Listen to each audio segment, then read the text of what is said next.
Good evening. Welcome to tonight's board meeting. Madam Clerk, please call the roll. Trustee Shapiro. Here. Trustee McGreal is absent this evening. Trustee DeZell. Here. Trustee Ryan. Here. Trustee Michaels. Here. Trustee Dwyer. Here. Here. We have a quorum. If you would, please join me in the Pledge of Allegiance.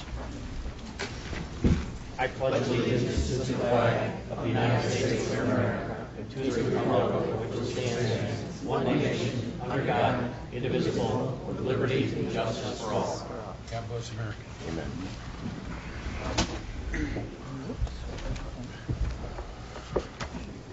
Before I get too far along, ladies and gentlemen, I would, if you wouldn't mind, I'd like to have a moment of silence for the national tragedy that we experienced last week. So if you would, please.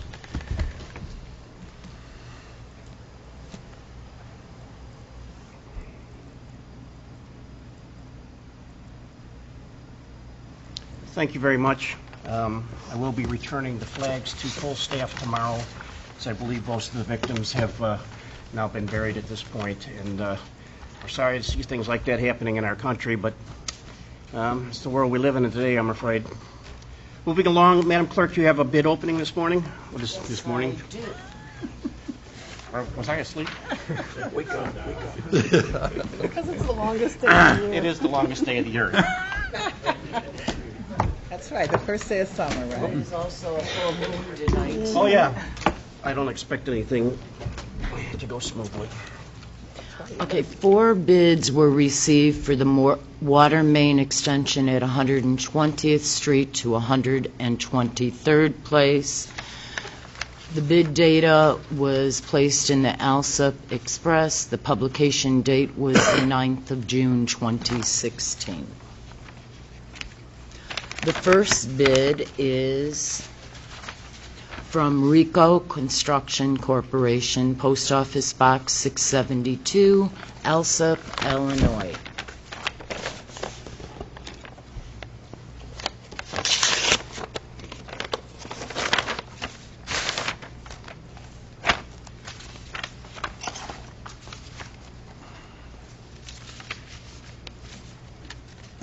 They do have a 10% bid bond.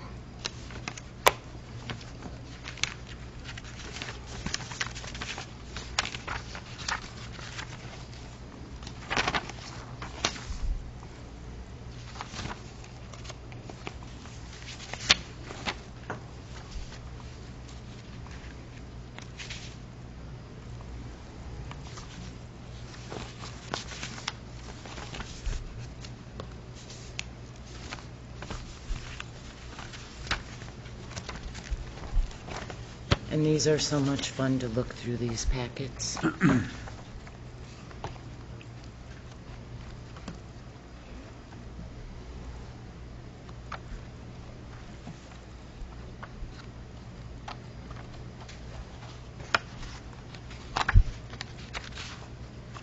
is usually it.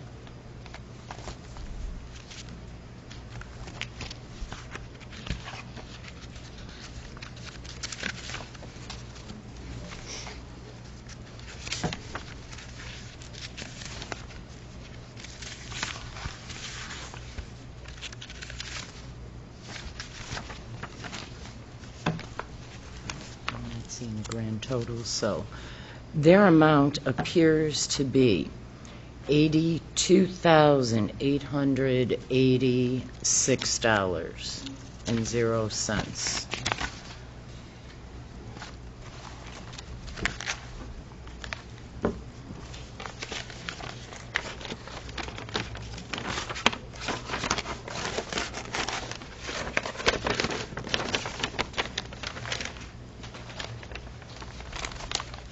The next bid was received from LGS Plumbing Incorporated, 1112 East Summit Street, Crown Point, Indiana.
Now, these bids come in with all different data in all different orders, and that's what is taking me a little bit longer.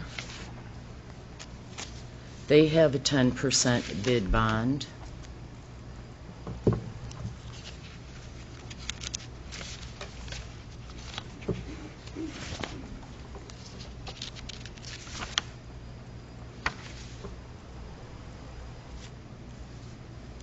And their amount is $75,817.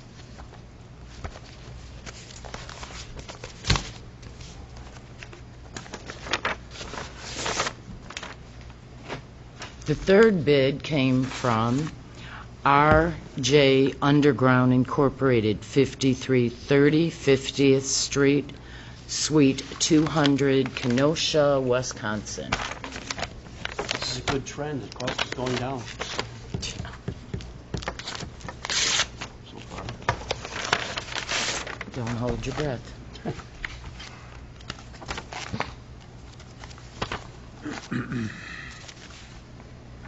They have a 10% bid bond.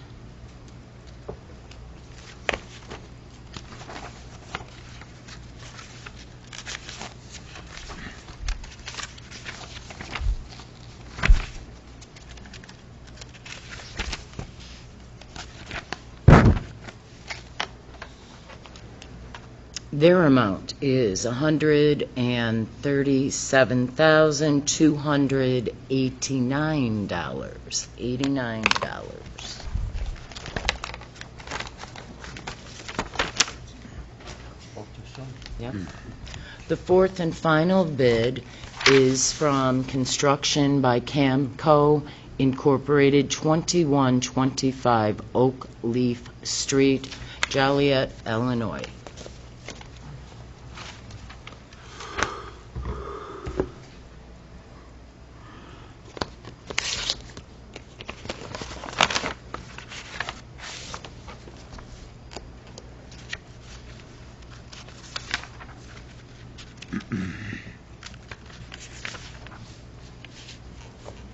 They have a 10% bid bond.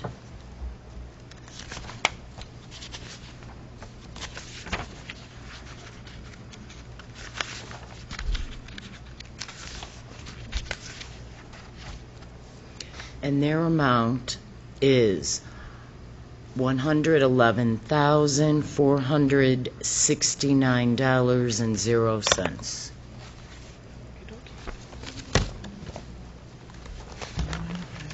And I would like to, now that ends the bid opening, I'd like to refer it to committee for review.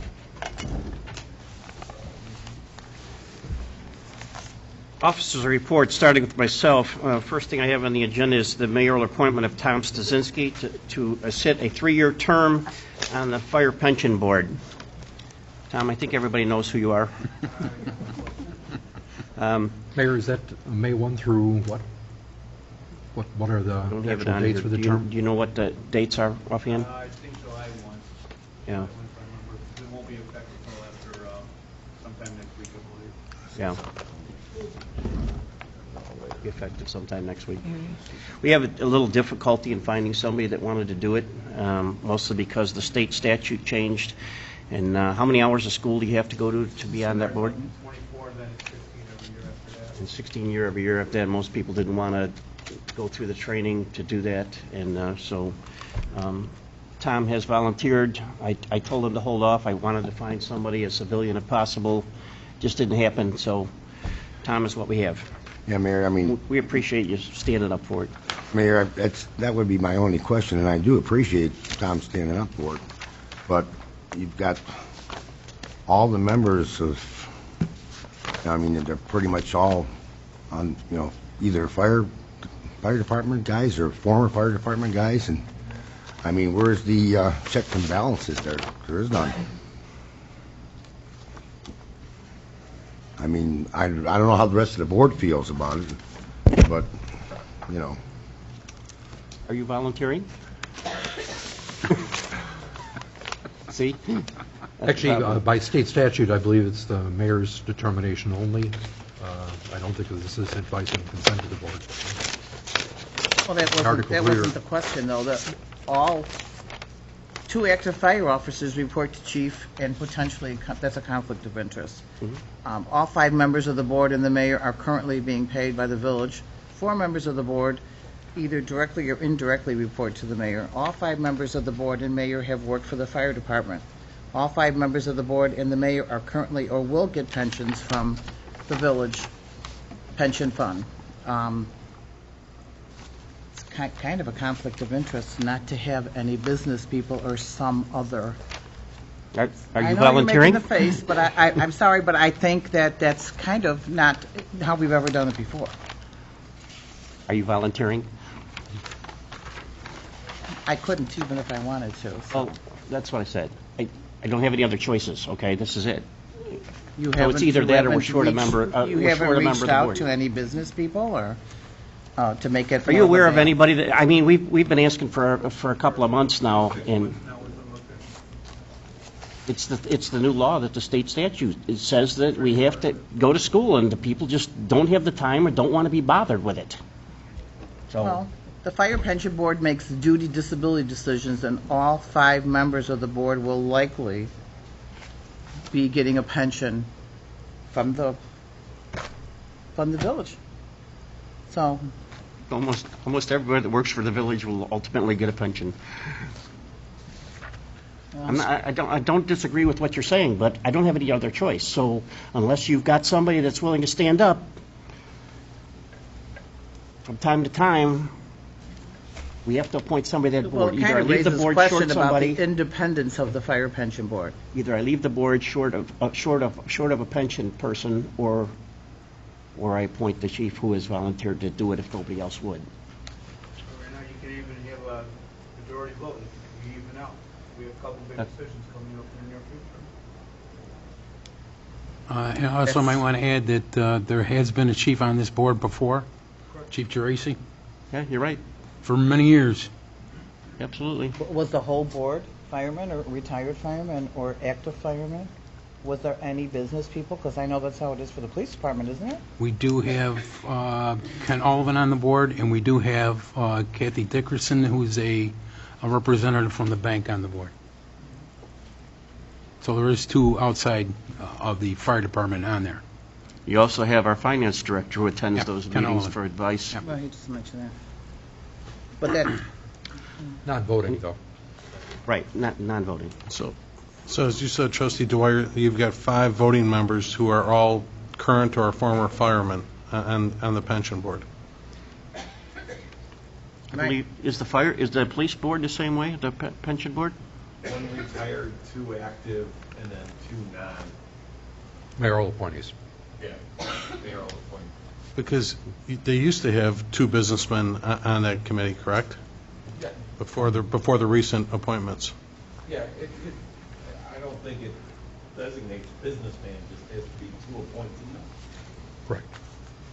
Traditionally, it's been, Yeah, it was businessmen in the past, which wasn't bad practice to get into, because the businessmen that have represented our pension board were really good at what they did. They were good at crunching numbers, and they had a vested interest in it, too.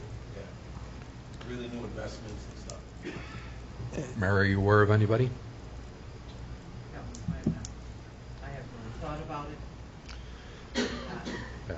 As the mayor pointed out, the legal requirement for the Article 3 and Article 4 pension mandates the continuing education and initial certification within, I think, 9 months of appointment to the board. Unless you could find someone who is doing that similar kind of work for their company, may have another reason to be taking that training, then that might be a avenue to explore. Not someone that would have to take her training specifically on this pension board, but they may be active in their own. Got anybody in mind? And we are facing some pretty large decisions fairly shortly. We have to be able to break a tie if that should happen, and currently we can't do that. So, And obviously, that's what the trustees are leaning towards, somebody with an objective opinion on that, rather than everybody with the same. are you volunteering, trustee? I'd like to find out what's involved. How about that? Happy Instead of to just throwing appoint it you at if me, you're you know? volunteering. Yeah, so, Trust- I don't know that I can, though. If I'm a Chief, trustee on the How many board, hours can I of be? training does he need to be on that board? 24 initially, and then 16 hours every year after that. I don't know, am I, because I'm a sitting board member, though, I don't think I qualify to do that. I don't think so. I'm a sitting board member, and I'm on. Oh, that's true, Rick. Yeah, Hello. okay. That board has nothing to do with this board. Oh, if it helps, certainly I'd be willing to help, but, Mayor, you couldn't get anybody, the way you were fielding? When's the next fire pension meeting? August. The next one, the special one's in August. August. Because there's a vote. August 11th. So you got a little bit of time if you want to maybe delay it for a bit to find out if you've got somebody who'll step forward, something for you to chew on. Otherwise, you've got Plan B. You know, I can't argue with their logic. There should be somebody else on there, but I don't have anybody. If Trustee Ryan is volunteering to take that 24-hour class, and then for the next 2 years beyond that, has to have 16 hours of continuing education to remain on that board, Yes, you do. I'm willing to appoint you, trustee. That'd be fine in the interest of, again, what the trustees are asking for was just somebody with an objective opinion. I rescind I the like name- the idea of chief being in there, but at the same time, I understand their concerns onto it. I rescind the name of Tom Stasinski, and I instead appoint trustee Ryan. Thank you, sir. No, I appreciate you standing up. Madam That's Clerk, awesome. Madam Clerk, is it possible to have that changed on the agenda? Because I believe it's on the consent agenda also. Attorney? It should be pulled. Yes, not spending money. Appointment. It's the mayor's appointment. G, item G. Right, so.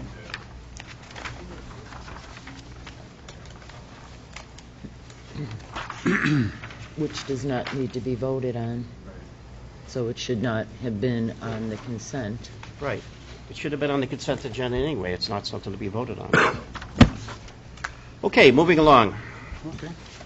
We have the presentation of the CalSag Enterprise Zone territory changes.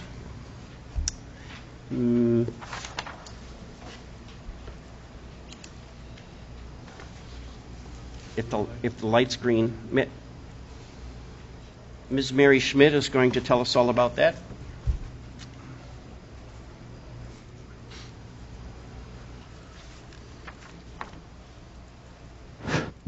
Testing. Thank you. Thank you, Mayor. Mary Schmidt, I'm here tonight with the CalSag Enterprise Zone and with Catherine Wojnarowski. She is the village's mayor's appointment to the CalSag Enterprise Zone Board, which is comprised of the mayors or their appointees of the 17 units of government that are in the new CalSag Enterprise Zone. CalSag Enterprise Zone is one of 93 enterprise zones in the state of Illinois, and of course they were created to stimulate growth and development in the zone and create employment and expanding our tax base. Our zone has been re-awarded. It was awarded in January of 2016. Alsip has had a zone for 30 years. I didn't manage it the whole time. But 2 15-year terms, and then when this term expired, we actually added several other communities, taking our zone from an original of 5 or 6 units of government now to 17 units of government, including Cook County. Alsip is one of them that participates in the zone. Projects in the enterprise zone are for new construction, expansion of commercial and industrial projects, and they may qualify for real estate tax, sales tax, and construction cost savings.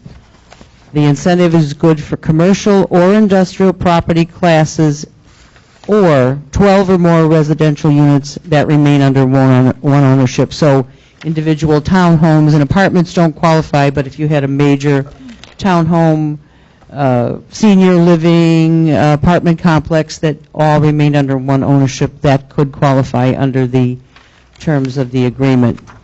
Again, the incentive runs from January 1 of 16 to 2031. All of the communities that are in the zone, and there they are, I won't read them, they have all basically agreed to the same type of incentives that then are bundled with some of the incentives that the state offers. You'll see in parts of unincorporated Cook County, because we do have some land over on the west side of town, namely some of those tank farms that are not in Alsip per se, but are under our jurisdiction, and they're in the county.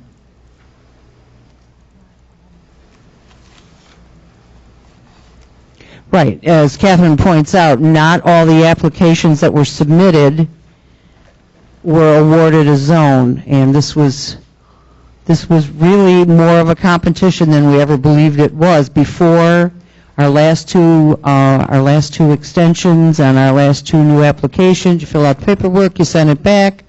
DCO said, okay, fine, you got a new zone, you're done. But there were more applications than were zones awarded, and that will continue over the next 4 or 5 years as other zones are awarded. So it really is an important incentive that not all communities that have requested it were awarded. So we're pretty, I don't know if the word's lucky, but we're fortunate to have that in our area and to stimulate our growth in our area.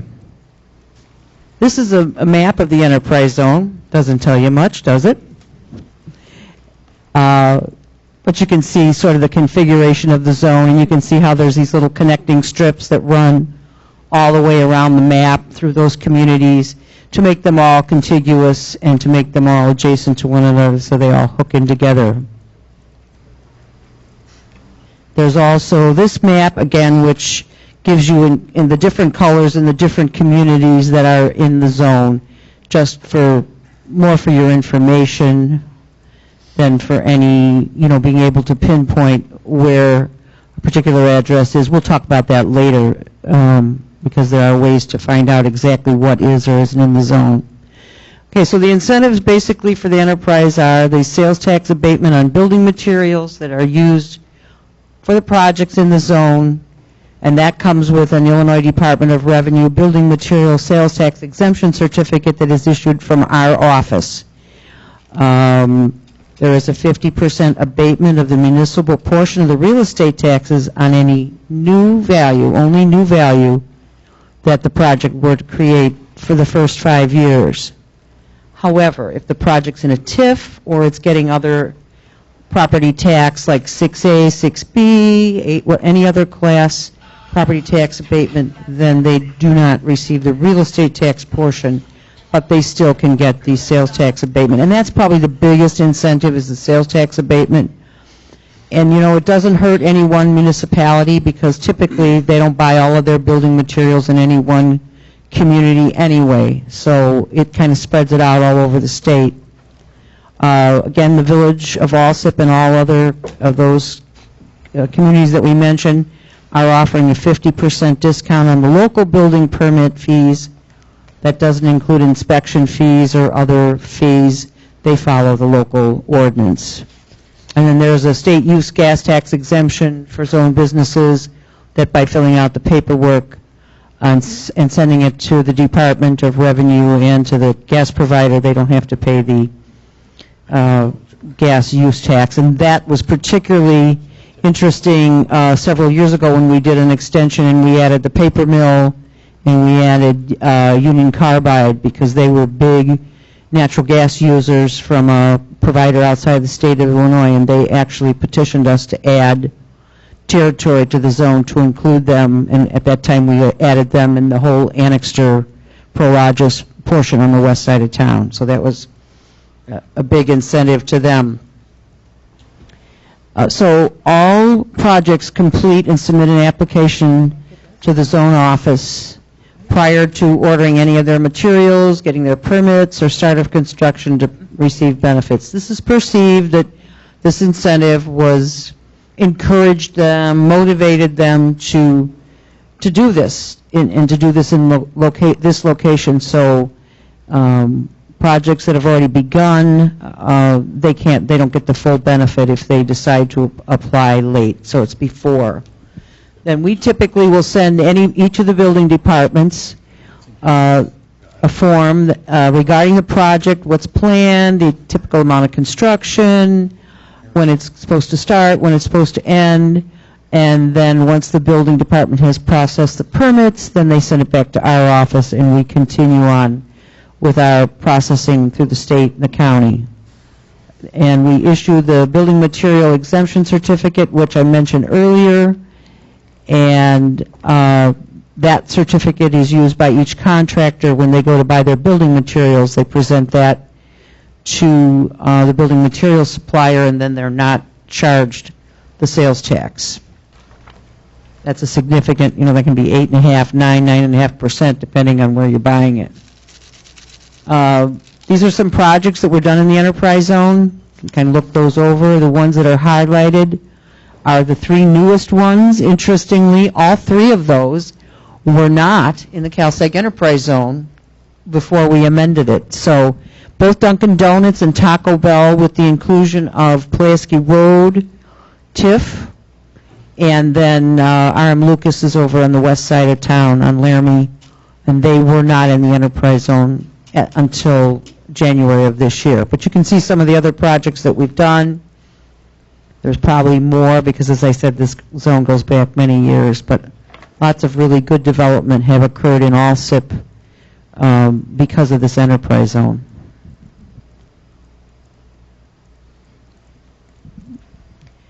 So we submitted an application, we got approved, and then we said, oh gee, we forgot some territory, or actually one of the communities has a pretty significant project that we needed to add, and so at that time all communities were asked to take a look at their map that they originally submitted and requested us to take a look at what we had in there, what we could leave out, what we needed to add. And so the mayor and I and Catherine have been working over the last couple of weeks to look at the map and see, what areas of town are not likely to have the development that qualifies, and did we leave anything out when we did our map. So this is the original map as it was approved on January 1 of 16. Again, purple area shows, and if you can look at that, most of Alsip's commercial, industrial, and residential area, commercial and industrial areas are in the zone. Significant was the addition of Pulaski and Cicero Avenue, TIFs, and over on the east side we added, some things over like the old Gary Steele property that had originally been left out. And so this is how this map looks as of January 1 of 2016. Now the following slide will show what we looked at to amend. So you can see that there's a couple of places. First of all, we looked at the map. As I said, the mayor and I and Catherine, we kind of went over this with our knives and took out any property that we thought would be ineligible. And you can see that's the old, that's in a condo complex over there. All of Skunk Hollow is all residential. The other place up on the right there is the cemetery, and then the Roundtree condominiums. We took that out because they would not qualify under the statute, and are likely that there would be no development there. And we were doing our part to cut down on the territory because the zone can only be 15 square miles, and so we had to, we had to get in the boat and help take some stuff out in order to make that happen. Then we looked at the map and we looked at some of the things. If you look up on 111th Street, we had only taken it partway down 111th Street, and we had not included that whole strip. So that is now included, and it's a logical place for development, especially in light of the Marianos and that development across the street. Down the bottom on the left, we added the CalSeg Route 83, that little strip center complex over there that we had not included originally. And then up over on the right at 119th and Pulaski, it's a little tiny piece, and basically what that is the land in back of where Elsterta is, and so that should a project occur at 119th Street, that land could be deep enough to accommodate a development at that corner. The corner piece was in, but a couple of other lots were not included, and so we added that. Mary, I have a question. Does that include the land where Swaparama's at? Yes, Swaparama is partially in there. We did not take that out. I think if you look at how the map runs, it runs, well, we take the 131st around. We didn't take them out because who knows what'll ever happen over there. Right. Because they got a lot of open land there, and that's the reason why I'm asking. Right, a lot of parking lot, a lot of that they're utilizing for parking. We did not take that out. We didn't have to take that out. You know, I think we have some options down the road if we were to ever come up with a big project and need to do this again, and we would have a little bargaining chip to say, you know, we'll take this out because we don't think we need it. But were the flea market to expand, then they could be included. You know, what we'll do, I want to make sure when we have this demonstration following our presentation, we'll put the address 131st, and I think it would be Costner in there, and we'll see exactly where the boundary is there. So that's available to us to be able to do. Are there any questions, again, on what we added, why, what we took out? Mary, could we talk for just a second about if this is in a TIF, that there's no increment given to, which would diminish the TIF? Correct.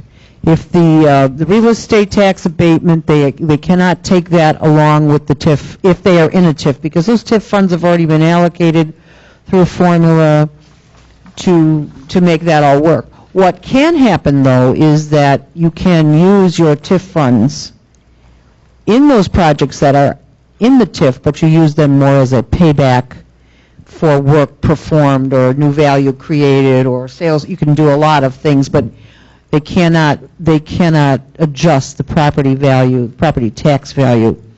And that was something new again in this ordinance. Last time you could bundle both together, so you could get a 6B and then you could get 50% of that for 5 years, and it kind of messed with the TIF a little bit in how the TIF funds calculated. I think they finally straightened it out. That's a better way to do it. Right. If you're already getting a significant tax incentive through the county's tax program, you don't really need that 50% for 5 years. That's really the smaller amount, and so no one would opt to take that over the Class 6B or Class 8 or whatever. It would be much richer to take those. Mayor, let me ask the question.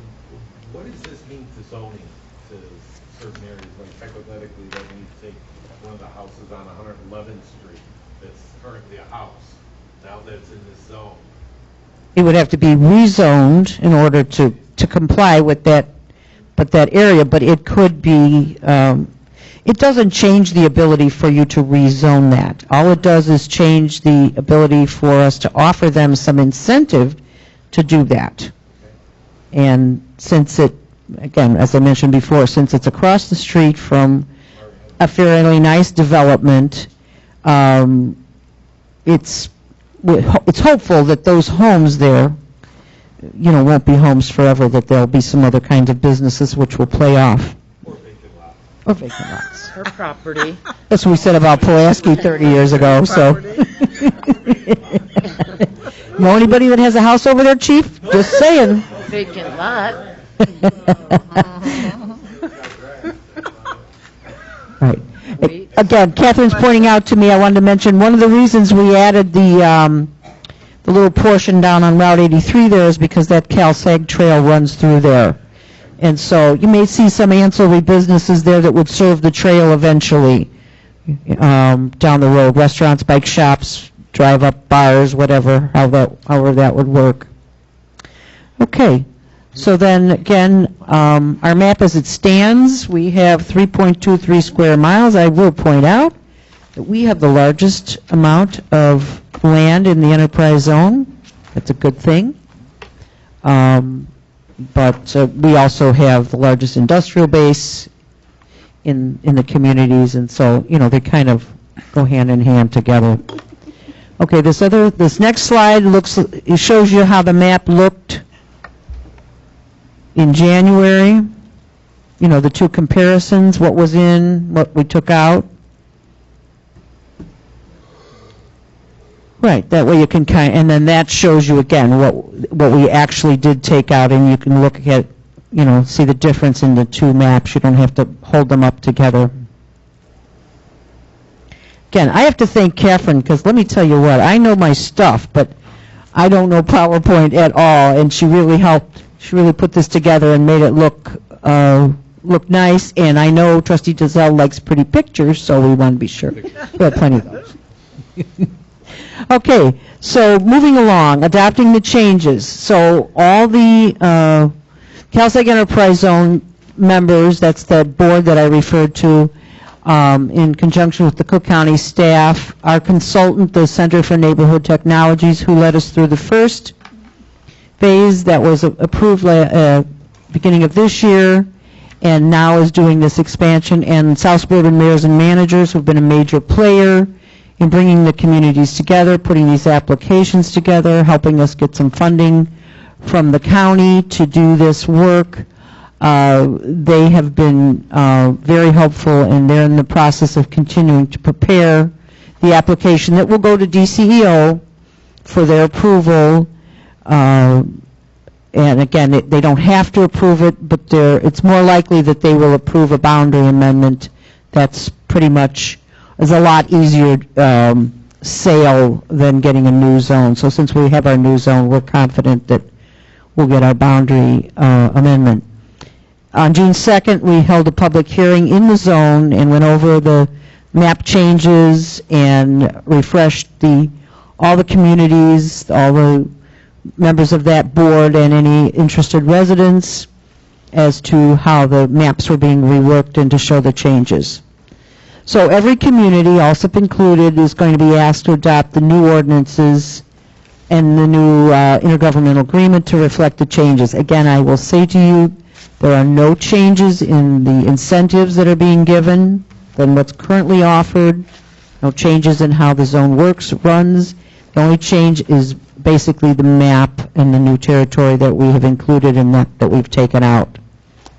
So it is the hope that we can look at this tonight. If you have any questions, then we will bring it up on the July 5th board meeting. I don't believe you have the ordinances in your packet yet. We were working late today. Catherine was back and forth with the consultant. Because of the huge,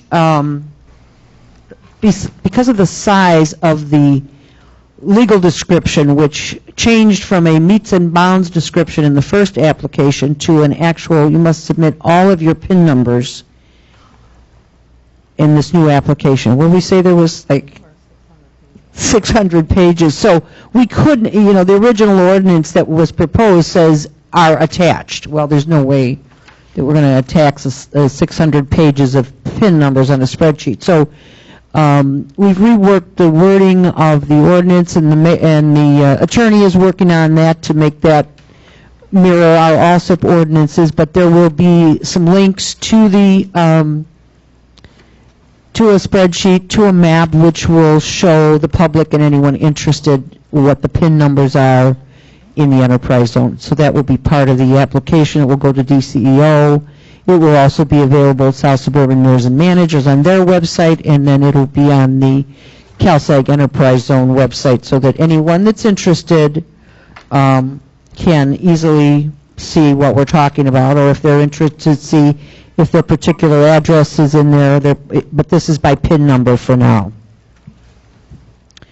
So just to review, we have a website. We have for many years. It's called calsegezone.org. And this is the website, and I've given you packets of information wherein there's an application for the enterprise zone, a little bit of the recap of the incentives that are in the zone, and some of what the incentives are, and just, again, what towns are in there, the bulletin on how to get a sales tax exemption certificate, and all that other. Right. Now, there is a feature on our website where you can go in, and we'll show you where that is.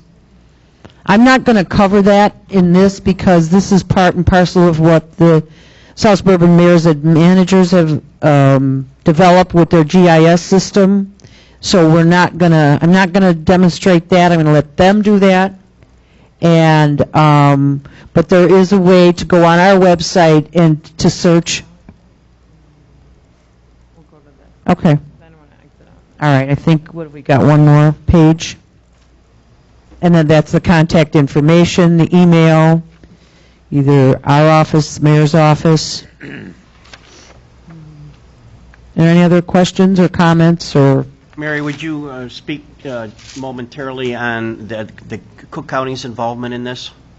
That was my question. Yeah, Cook County really did step up to the plate, and they're funding they helped fund the application process to the first enterprise zone application.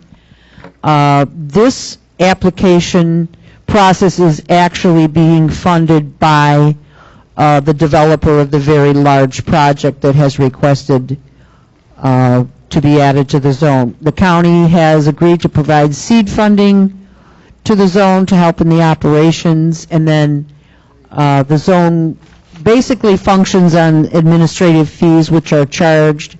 Those are on the application. They're set by state statute, what you can charge, the maximum you can charge, and that's how the zone stays in business. The new zone will step up its marketing, new brochures, new marketing efforts, and of course the county is taking a big role. They, almost every community between here and the Indiana border that wanted to be in a zone, they were contacted, they were included, and so not only does our zone have more communities, but the whole southern suburbs, southern region has this huge incentive that we're hoping will just help jumpstart the whole south part. I'm sorry, our zone administrator come from the county? Yeah, right now the county the zone administrator is an employee from the county. They will be looking to parcel that work out to a third-party person that will be doing the day-to-day administration of the zone. County is not poised to do that. We don't want the county to do that.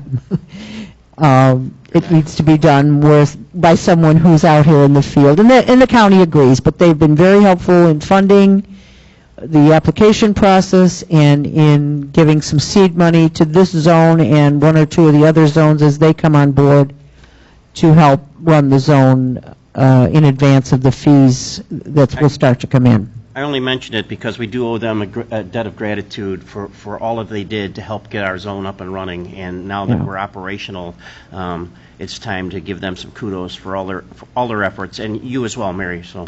Thank you. Well, between the South Suburban mayors and managers and the county, I don't know that we could have done it, but it wouldn't have been as great as it is now. We did our own application 15 years ago. I was involved in that. We did that actually with Kane McKenna, and we did our own, but that was a different time when you just filled out the paperwork and you got a zone. We had to meet about 10 criteria in this application, all the way from poverty to unemployment to brownfields to potential for new development. So the state really took a hard look at what was out there and what might occur if this incentive was given to this area. So I think we've at this point pretty much guaranteed the success of it, and you could see that it's going to be hugely important to the entire Southland. It's not just Alsip, but we try to think regionally, and this is going to be very helpful for all of us. Okay, so if there's no other questions then, other than our technical difficulties at the end, but that's okay. And when our representatives from SSMMA are doing their presentation, hopefully you'll show them how the search works to find If it comes up, okay. I got mine done, so. Mary? And again, I want to thank Catherine for her help and the mayor for his help in whittling through this map and through this whole process. It's been going on a couple of years, the whole application process. Mary, has the state and federal helped at all at anything? Oh, yeah, the state is the author of this program. Okay. And the sales tax abatement on the building materials, that's huge. That's all the state. You know, state of Illinois has agreed that they will give up not only their portion, but any other person's portion, including ours, in order to encourage development, which means if you're construction, you're saving yourself 8.5%, 9%, maybe 10% on your construction building materials. That can be huge. Okay. And that's really where the value is, and that's solely the state. That's the biggest chunk. What the municipalities contribute, that's a smaller amount, but we needed to be in the boat with them, showing that we're willing to give as they are. Okay, look, it's back. But so this application, we'll see right here, the site address and search. If we go down there, well, we might as well do one as long as it's here. So we'll put in an address. I know that 12159 South Pulaski is in the enterprise zone, because that's where our office is, and it's in the Pulaski TIF.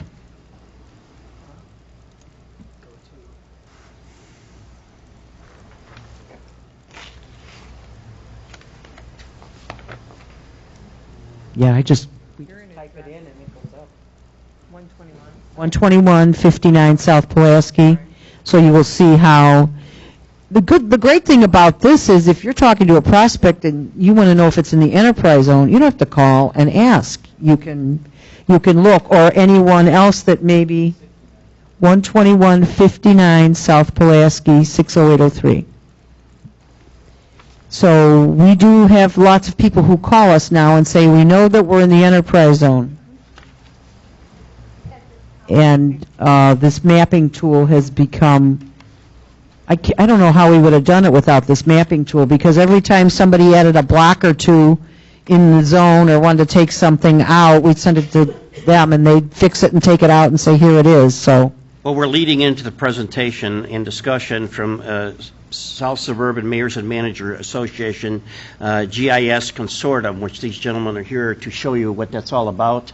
And they are certainly helpful to the enterprise zone and to all the towns involved. You're going to be amazed at the things that this consortium can do for us. Yeah, that's it.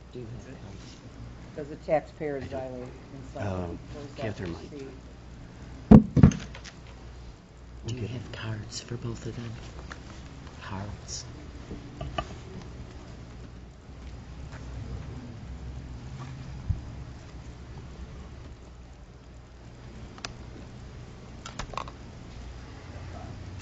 All I need is one. You and the other man that's speaking. Could you write his name on the map for me then, Dennis? Area is out. I'd appreciate it. Thank you. Yes, it does. States. Right here. But it should show that. His title is Typically, when you search there, the 12159 South Pulaski, it comes up, so it comes up in yellow. And for our community, it comes up in yellow. Each community in the zone has a color, and it will come up in a different color for each community, but ours comes up in yellow. And you had some other addresses that you were in the zone? But again, I will let them handle that under their previous. It's just one of the components of our website and how we're able to let people know what the incentive is, how to apply, So where it is. You can see this parcel is within the enterprise zone because it's in the yellow section. Sir, would you please introduce yourself to the board? Sorry, my name is Christopher Poshak. Do I have to talk in the microphone? Yes, please. So, my name is Christopher Poshak. I'm a GIS analyst with South Suburban Mayors and Managers Association. So I created this web map for Mary and the 17 other communities just to make their lives a little bit easier, to see if a certain property was within the enterprise zone or not. So you could do that either by address, like I just did there. So Future Mark Paper, the Future Mark Paper site is within the enterprise zone. So then you could go down the Fuel Cook County tax portal info, and you could see their assessor page. If you wanted to see that. So I also put other layers on here to show okay, TIF districts. Let's see if this site's in a TIF district.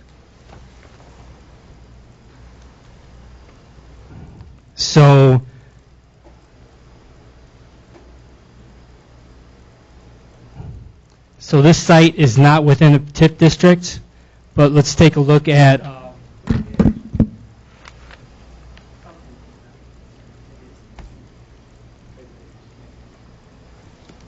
know, 131st and Fifth.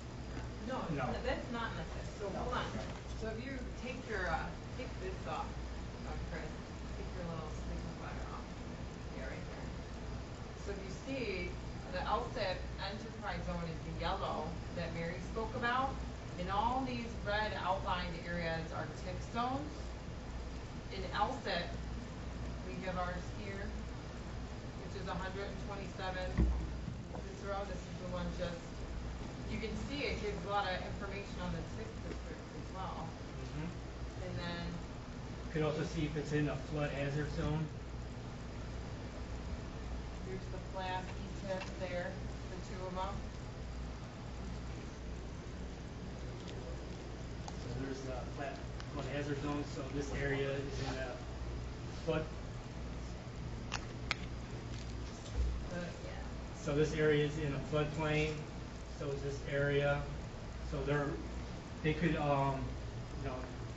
if it's located in a floodplain, you could build in it. But if it was within a floodway, there's a lot of restrictions to build in a floodway. So and then you could also do the same thing. Look for if you have a PIN number, PIN 14. So I'm going to look for Griffith Laboratories. So if you put the pin in there,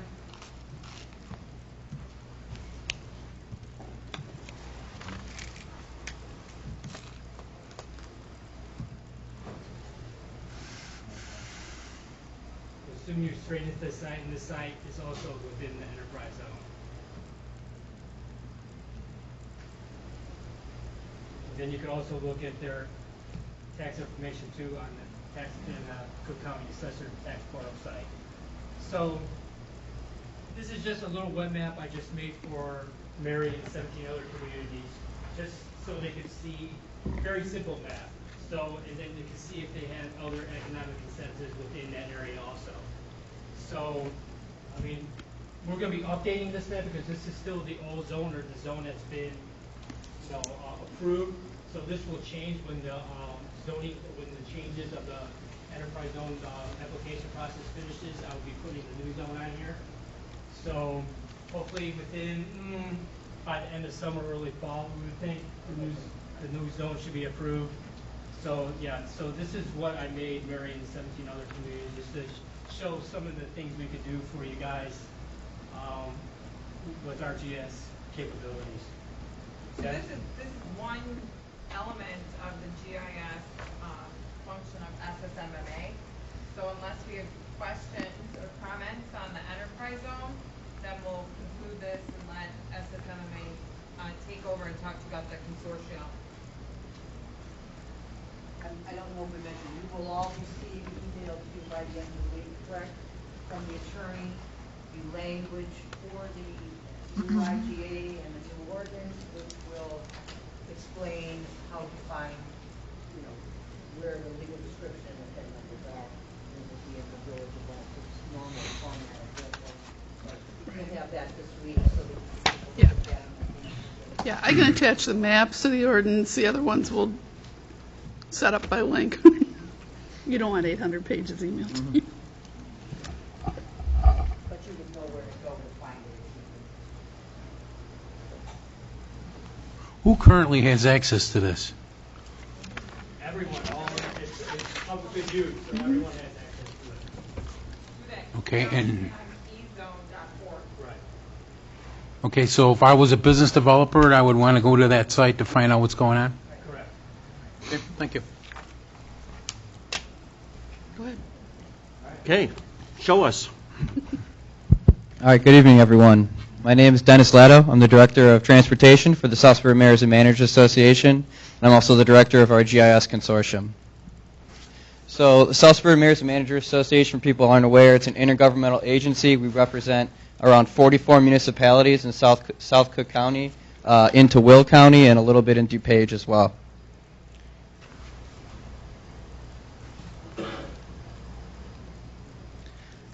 So for people who aren't familiar with what GIS is, it stands for Geographical Information Systems. And what we had just shown before is a little example of what we can do with GIS to help communities.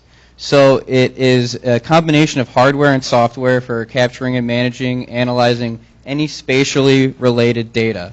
So if you have any type of data that has a PIN address, a PIN ID, an address, or an XY coordinate, we can utilize that information in GIS.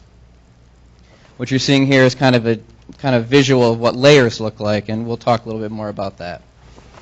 So the South Suburban Mayors and Managers GIS Consortium started around 5 years ago with some seeding from some grant funds, and that was huge to kicking off this project and making it sustainable.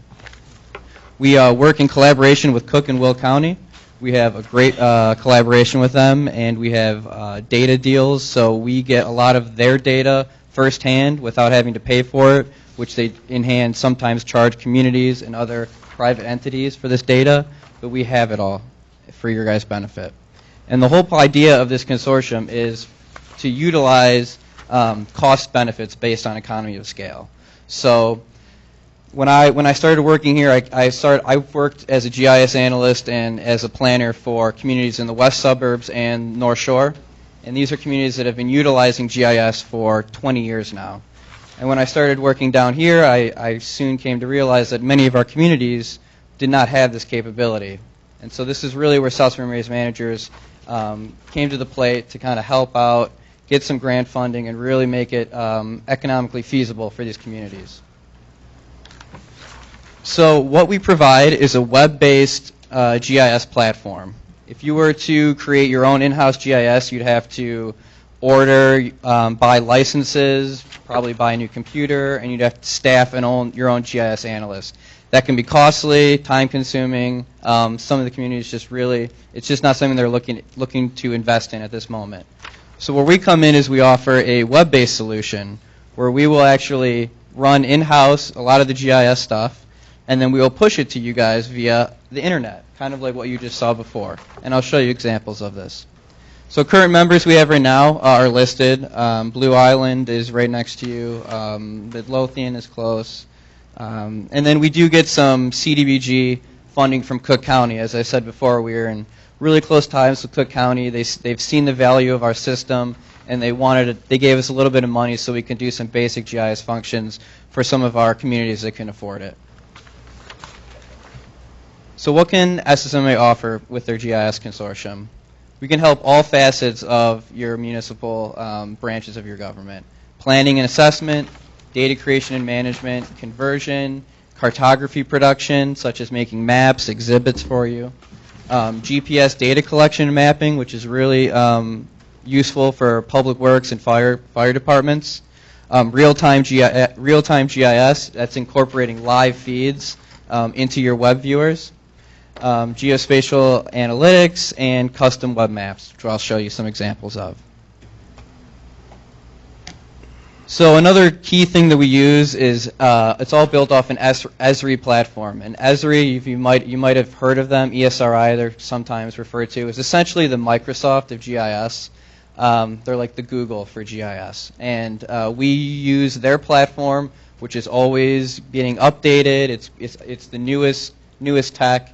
And so we keep up with all the new stuff that's going on with Esri.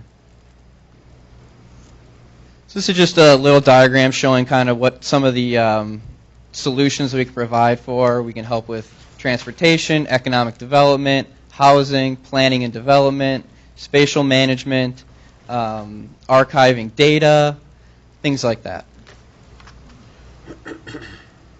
So this is an example of one of our web viewers, and this is one that's specifically made towards economic development.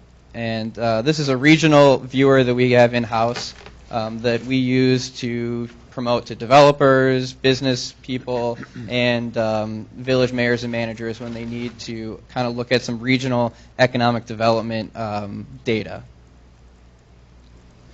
Included in our economic development data set, these are just some of the examples. We will be able to show and map your available buildings and land, your village brownfields, your enterprise zones, your TIF districts, which you just saw in the previous example, businesses, employment centers, new market tax credits, pretty much any tax incentives you guys might have in the village. We can map that, and you can be able to view it and access it.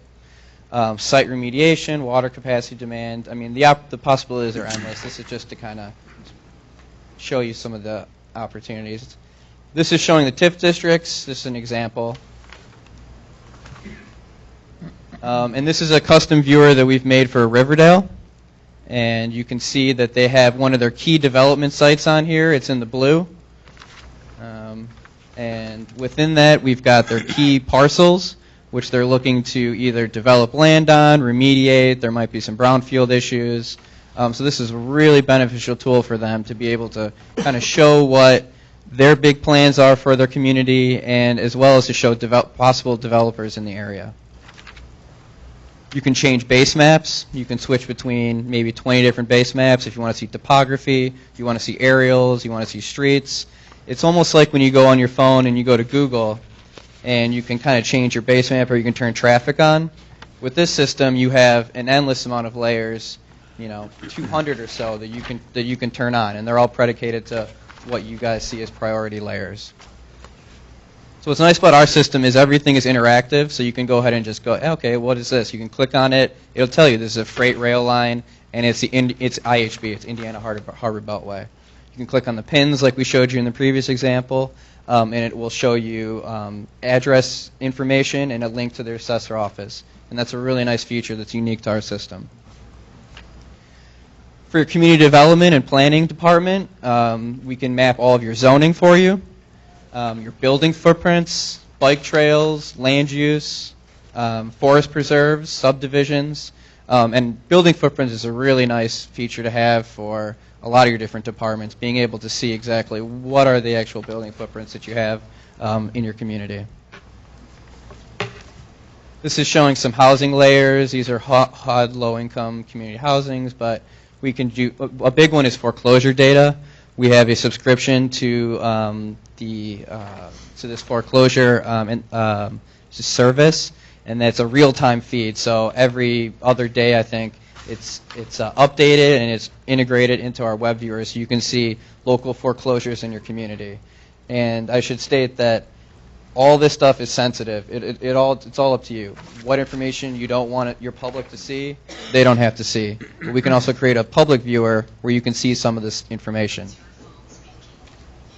That's not me. Another big thing is transportation. So you can go and see your active daily commutes, your active daily trips, your metro lines, your pace routes, your pace stops, your truck routes, traffic counts. That's really a nice feature, and we see it really useful for residents and people in-house. This is just showing active daily traffic counts. Just a second there. You said traffic counts? They can give you an actual traffic count? Correct. We get that information straight from IDOT, and you can click on a road if it's an IDOT road or arterial. If it doesn't do it for the local little streets, but for the larger arterials. Like yes. Cicero and Pulaski? Yep. You can click on it. You can get your ADTs. So if you want to go promote a site to a business, you have available buildings. Say, okay, we have 20,000 ADT here. You can use the system to get any types of information like that would help you entice a business coming in. Very good. Thank you. So another huge one is infrastructure in terms for your public works department.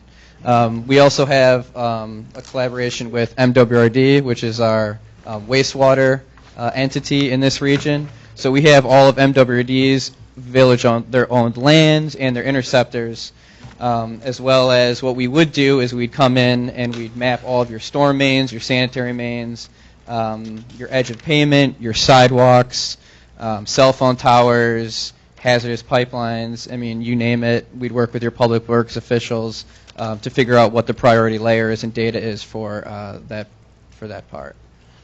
This is an example of a municipal water atlas that we made for the Stager. And this is showing all their water lines, their fire hydrants. You can see it's really small, but it's symbolized in a way that shows you what the widths are of the lines. And what's nice about GIS is a lot of this data was already done in AutoCAD. And this is something that engineering firms use. But the thing with AutoCAD is it's just located on a static map. You usually have a black screen behind it, and you've got your water atlases out.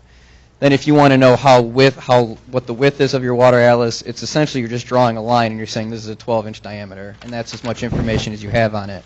With GIS, you can associate large amounts of data into the map. So, but behind all of these behind all these lines, there's actually a database behind it. So your people can click on a segment right here. Oh no. Click there. There we go. And all the data will be associated to it, so they can see what type of material it is, when it was put in, if there was a water main break, what the diameter is, when was it last inspected, when was it last flushed, if you want to attach a picture to it, you name it. This is another one that we created for Midlothian. You kind of saw a little bit of this in the enterprise zone map, but it shows floodplains. This one is showing their zoning. Midlothian has a lot of flooding issues with some of their creeks. You've probably seen stories about them in the news lately. So we created this water atlas for them so that when they're pulling building permits, they can go in immediately and see, okay, well, is this permit in a floodplain or not? And if it is, that triggers a whole other line of what they need to do. And if it's not, then they go through a different route processing that building permit. This has been really helpful for the village of Midlothian. Crime reports, crime analysis, we've been doing these for Richton Park. This is showing kind of a tableau assessment of what is going on in terms of crime in Richton Park. This is actually the web viewer we created for them. It shows incidences in Richton Park. It breaks them up by crime types, so assault, battery, burglary, you go down the list. And then we can create a heat map because because this data actually has a time and a place located to it. So if it has a time on it, then we can actually create a heat map that will kind of show you where the clusters are, get a little better sense of where maybe we need to spend some more extra funding or extra attention to. Another thing we can generate in-house with our GIS consortium is emergency response times. The way we do this is I take your street speed limits along with your layout of your network, your street network, and I can generate a drive time analysis that calculates from your police station or your fire station where areas, how far away areas in your community are by drive time. So it's showing 1, 2, 3, 4, 5-minute response times. And this is another example. Can also do these for an economic development purpose. If you want to show businesses or if you want to show other people, hey, this is how long it takes for your community to get to your metro station, or this is how long it takes you to get to your public parks, we can create this for you. So this is showing a 5-minute walk time, 10-minute. This is showing walk times from areas in your community to get to their metro stations. And I've created these for Homewood, for their parks. They wanted to see what are the best routes to get from schools to parks, or how long it'll take for people that are exiting their metro station to get to various parts of their community. I have a question. Does this take into effect the weather? Does not. Okay. That is part of the live time real GIS feature. That's something that we're always kind of thinking. So if you had an idea of something that you wanted to kind of see or visualize. Yeah, well, you brought up the point about the emergency response, and if you got 5 inches of ice on the roads, it's going to be a lot longer than the time frame. So that's a good example. So we could think about what the kind of characteristics that would come into that. You could tell me what you think it's going to slow it down, and then I could generate a map for you doing that. It wouldn't be real time, but you could have something kind of already set aside. Okay, if it's snowing out, the response times are going to be longer. So in conclusion, our goal is to provide a cost-effective GIS solution pushed through a web mapping application. We will provide a custom solution, which will include a public and a private portal. So you can have a public GIS portal on your own website. Residents, instead of calling the village for zoning or flood information, they can go ahead and just go right to the website. They can see their zoning, they can see their flooding, they can see what the addresses is, things like that. Whatever you want to have transparent to the public, we can work to work on that for you. The other thing is for in-house on the private portal, we'll give you guys some editing features. We'll train you how to do that. So if your fire department wants to add new hydrants, they'll be able to just go in, edit it on your own. It's a really nice cost-saving thing where you can just start to kind of take it into your own hands. And to create a sustainable consortium. We've been growing for the last 5 years. We've never lost a member, and everyone is really raving about it. So, if you have any questions, I also have a live demonstration of one I can show you. But I know that was really fast and a lot of information, but I'm more than happy to answer any questions for you. Currently, I hate to duplicate services, but are we doing all that mapping right now in the village with? So we have a lot of our communities already Robinson communities, our engineering communities, and what we do is we go in. We have a really good relationship with Robinson, and so what our first step is, we'd go in and take some of the data that you have in CAD, AutoCAD, Right. So and we convert that into GIS. It's all part of the one-time cost, the yearly cost, and we'd go from there. So we'd kind of assess what data you already have. We'd integrate it into GIS for you, and then you'll have a system where you can start to edit it yourself, create maps for yourself instead of having to go to other people to do it for you. And according to the, I want to use the word, the resolution that we're being put to us tonight to vote on, it's got a cost of, just an annual cost of $10,500 for services. Correct. Annually. And this has been prorated because the beginning of the year has already passed, so. Correct, so it's a prorated fee. Okay, so it's about $8,700, $8,750. And again, excuse me, again, this is only this is just a one-year agreement. It's a one-year cost. It covers all of, our support. It covers your custom maps that we'll create for you.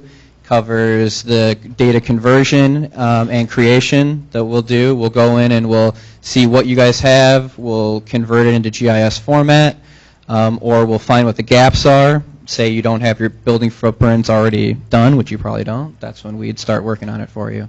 Okay. I can tell you that licenses alone can cost, even just for one computer, can cost $10,000 right there. And then having your own GIS staff person will cost you anywhere from, 50 to 70 grand. So would we still need, let's say, for instance, right now, I think one of the last conversations we had between Public Works and Water, we've got personnel that is dedicated to almost spending their whole day mapping and so forth. Do we not need those services now? Well, that's great. I mean, that means you're ahead or better off than some of the other communities. So we would come in, kind of see what they're actually doing, and we would train them to while they're doing their mapping, maybe can tweak it a little bit. I apologize. I meant to use the word locates as well. Okay. Yeah. It's so not the same. That's that's what I want to be clear on. Okay. So you're ahead of the curve. Locate surfaces there and so forth. So.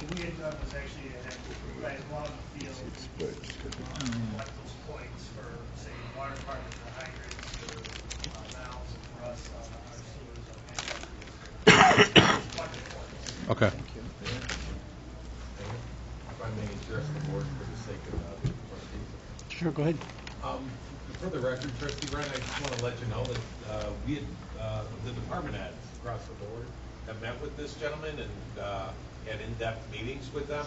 And if I could take you back to the police department, maybe 5-6 years ago, I put up mapping on our website for crimes based on UCR codes. But what we did was we did kind of an assessment, Brian and I, the IT guy, and we found for the cost, not enough people were hitting on it. But if I can give you just an example, just one minute layer of what he's offering was costing us almost half of that, if not more. It was a great system, but I for one, had sat down, and I'm not gonna speak for any other department head, and looked at what they have to offer and the depth of it. I mean, I can map rental houses, I can map, crime-free housing properties, I can map, obviously, crimes at the whatever 100 block, criminal damage to properties. You, as a resident, could say, hey, what's happening on my block? Is it safe or not? All I can tell you is this, for what they're offering, for what I was getting before, I was getting before just scratches the surface of what they offer for the bang for your buck. It's limitless on what we can do. And I, for one, as a department head, and I'm not going to speak for any other departments, I can safely say that the village would be in wonderful shape if they were to offer this service. I can't speak for the fire department. I'm not going to speak. But it's great that you guys are already doing some data collection, and so you guys can do all the data collection, and we'll do all the QA, QC, convert to GIS, and then push it to your own custom viewer specifically for you, and that's all included. That's the other element that you guys had spoken to us about in our meeting. Trustee Ryan and Trustee Dwyer and Michael Sparrow and Giselle. I could actually do locating with a cell phone. Right. And locating these crime-free housing properties, and you could use it just through handheld cell phone. Yep, and we've created a couple of those for some of our communities. We did one for Blue Island. It was a vacant property atlas, and so they had it on their cell phone. It's a collector app. It's a free application. You just download it, and then we can set up all the domains. So it'll all have all these drop downs for you. So when you see the property that you think is vacant, you put in the address, whatever information you have, you take a picture of it, and it gets put right into our system, and then we approve it and push it right back to you. Now, it have to be a smartphone. Can't be one of those flip phones. Yeah, that, you're going to need a I carry smartphone. around.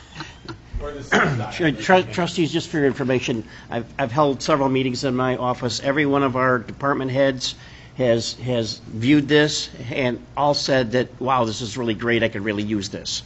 To the man, everybody wants to see this happen. It's so cheap compared to some of, Tinley Park, for instance, what was it that they paid for? Tinley Park pays over $200,000 for their GIS system. And they're in a consortium from the north side, which is just really ridiculous. However, these guys got a proven deal here. There's nothing. Yeah, I mean, nothing better out there, and it's certainly at this price. We're an intergovernmental not-for-profit. We're not here to, we're not a private business. We're here, like I said before, we got some grant funding. We continue to get grant funding. We're really just trying to gather enough funding to keep it sustainable, to keep it going and grow a little bit, keep it growing. But our goal is to help the communities. So. Okay. Yeah, I got to tell you, representing other communities in other areas, the price on this is unbelievable, and developers want this information. It's from an economic development standpoint, it's huge, and that's only one part of it. As long as we maintain it and we keep current with it, but our problem is that the ability to assign personnel to the duties, tasks, whatever, and I'm pretty confident that we don't want to have 25 individuals performing the maintenance on this. And I also know that map there is probably one that I printed 15 years ago. Well, I think developers are looking for a lot of information that they already have on the GIS that comes from other sources, but it's all in one place for the developers to look at. They're looking for the county records, they're looking for the traffic counts, they're looking for the enterprise zone, all the things they've already done. Which is good, because a lot of that information is available presently, but not in one a place. one-stop shop would be nice, too. Last question, too. Well, I hate to put you on the spot with our village engineer, but this doesn't conflict with your company at all with what you do? aces them out. Yeah. And we do have GIS maps for the village. Okay. Already done. But if that's something we can provide for that. Okay. Certainly, I don't want to take anything away from you folks and stuff. so I'm And just that's making something sure. that we're really cognizant about too and sensitive to. We're not trying to step on anyone's toes. And Okay. like I said before, we have, half of our communities in our consortium are Robinson towns already. And so we work all the time with Robinson. So if they're going out and they're doing, some municipal work, they'll update the data, they'll give it back to us, we'll push it into the system. Vice versa, if That's they're fine. going out and we have some data that we've already collected, we can give it to them so that they don't have to duplicate the work, and it'll save you money in the long term anyway. Good enough, thanks. Is it possible to get this on the village website? It is. So for some of our communities, we actually have, I think for Park Forest, we have it embedded right up into their community development page. So like I said before, if the residents want to see the zoning, land use, floodplains, things like that, whatever you guys think are important for the as a transparency for the community, we can do that for you. Excellent. Our IT guy, Brian Massari, has looked at this. He attended one of the classes as well. He highly recommends that we do this.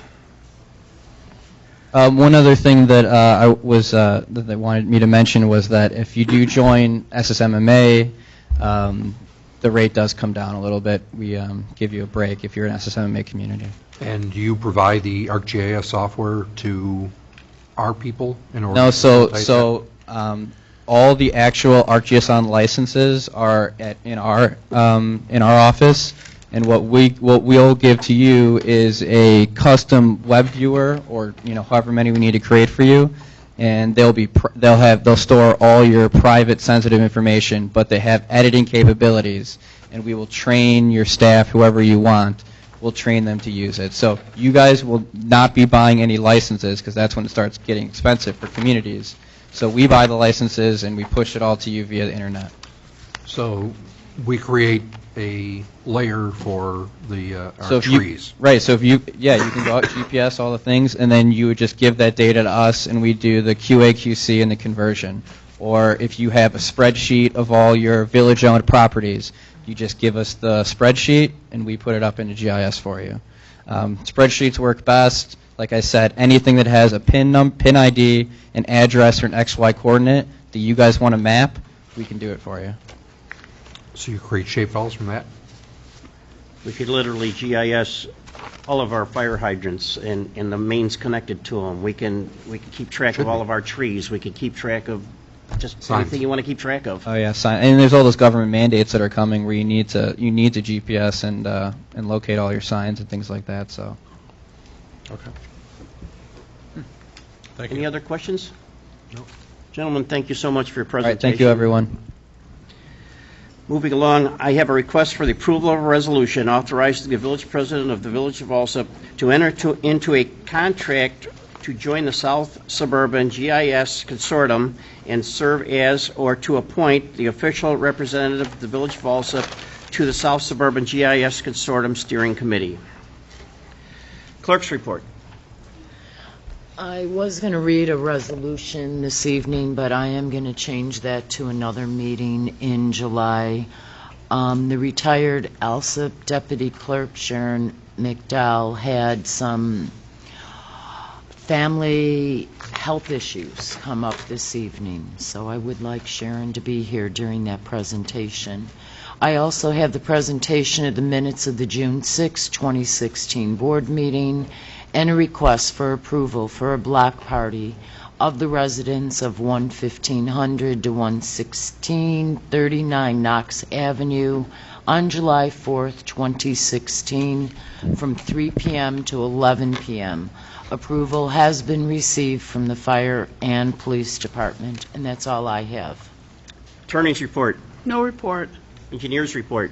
The resurfacing of Mather Avenue is hopefully going to happen this week, which is another restoration.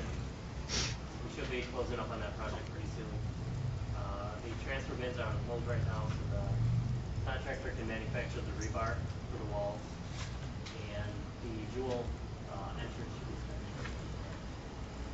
finished. Sooner the better. At this point, we reached the public forum. Is there anyone here this evening who wishes to address this board on anything on our agenda? Anything on the agenda or a question of why something is not on the agenda? There's a state law about 911 operations that's not on the agenda, and I'm wondering what was taken. The village decided to not comply with the state law and simply forego the 911 funding. My name is Alan Schumacher, SCHUMACHER. The 911 law has a July 1 effective date for submission of a plan, as everyone here knows. It's been addressed at several board meetings. There is nothing on the agenda about it. It's 11 days away. What has the board and what has the village decided to do, given that there's 9 budgeted positions in jeopardy and people that have worked for the village for their entire careers whose jobs are on the line? What has the board decided to do? Have they simply decided to forego the state funding, or have they made a different plan? There's nothing on the agenda, and I think I'd like to know, and I know many other people would like to know why. The options that are available to this village board have been given to the board. I believe they're deliberating, and I don't believe they had intended to make a decision this evening, have you? It's actually one of the things that we're going to talk about at the executive session. Anyone else? Moving along, standing committees, Finance, Trustee Shapiro. Mayor, I have a request for the approval of list of payroll dated June 10th, 2016, as follows. Earnings for a gross payroll of $438,261.73, minus the voluntary employee deductions and taxes of $156,129.37, for a net payroll of $282,132.36. I also have a request for the approval of accounts payable dated for June 20th, 2016 as follows. Under corporate, $264,181.67. Road and Bridge, $111,895.49. The Pulaski Corridor TIF, $5,998.63. The 123rd and Cicero TIF of $2,177.82. Waterworks, $75,642.61. Heritage 2, $92,914.85, for a grand total of all funds of $552,811.07. I also have the presentation of the minutes of the May 31st, 2016 Finance Committee meeting, the presentation of the minutes of the June 6th, 2016 Finance Committee meeting, and the next one on the agenda was a request for the approval to go out to bid for residential refuse, recycling, and yard waste and compost. At this time, I'm going to actually table that. It's letter J on the consent agenda. We're going to table that till our next board meeting. There are a couple of items that have to be modified and changed, and there's a couple of questions that need to be clarified. So rather than going to that hastily, we'll get those straightened out before we actually vote on it. I do have one more thing, trustees, and that is I'm going to ask the board for consensus. So the Finance Department can contact the Human Resources to contact the staffing agency to get a temporary Finance Department assistant administrator, hopefully a full-time one if possible. If I can get that consensus, because it's not on the board. Yep. That'd be fine. That's fine. And I'll put it on the next meeting. Absolutely. That's all I have, Mayor. Is that all right with everyone? Yes, sir. Okay. Fire, Trustee Michaels. I have a list of bills and timesheets and the presentation of the May monthly report. The monthly report runs from 5/1/2016 to 5/31/2016. Fires, structure fires were 1, vehicle fires were 1, Total fires for the month was 4. Rescue calls, emergency medical treatment calls were 202. Hazardous condition calls were 9. Service calls were 14, and good at 10 calls were 20. False calls, total false calls for the month were 48. Total calls for the month were 297. Total dollar loss for the month was $21,500. Next, I have a request for approval of the disposal of 2 4-drawer file cabinets. That's all I have under fire. Police, Trustee Shapiro. Mayor, I have the, other than the list of bills and timesheets, I have the presentation of the May monthly report. A couple of things of interest on the patrol area. The amount of calls for the month of May were 3,093. Number of reports were 464. The number of arrests made were 120, and the number of citations given was 679. I do have one other thing, which is not on the agenda, but Chief, can you give us a update of what's going on with our favorite car lot? Oh, at 119th and Cicero? Yes. Beauty. Last I was told from the building department that they had engaged in conversations with them, that there was going to come to a point between the village and them that there was going to be a zero tolerance approach to the car lot. From my indication, I didn't realize that there was any stagnation. Is it stagnated over there? Or? Well, the whole thing is, if you look at some of the stuff that's going on right now, even some of the tarps are coming off the fence is leaning down now, and it seems like we've been kicking this down the can over and over and over. And I know the board has been asking if the person wanted a thing, he was supposed to come for an extension, he never did. And I think the board's been very lenient with the whole situation. Anybody else like to say something? Well, the whole thing was he made a request to park cars there on a temporary basis. That temporary has come and go, and there's still cars parked there. Okay. Again, unfortunately, I'm at a bit of a loss because the original meeting that you discussed this, I was down in Springfield at training, and I assigned Deputy Chief Miller to it. I will take the bull by the horns tomorrow, and there's going to be, if there's 15 cars there, there's going to be 15 parking spaces. I do know he has removed about half of them, but as of today, there was still maybe 20 cars in there, so. Okay, if he can't remove them, I'll go over there with tow trucks and remove them for him. So as of tomorrow morning, I'll have... No, you can't do that. He says no. No. You can write him a ticket. Okay, tickets it is, but we'll get into negotiations tomorrow. I'll get into the game. Grand Theft Auto. I left that up to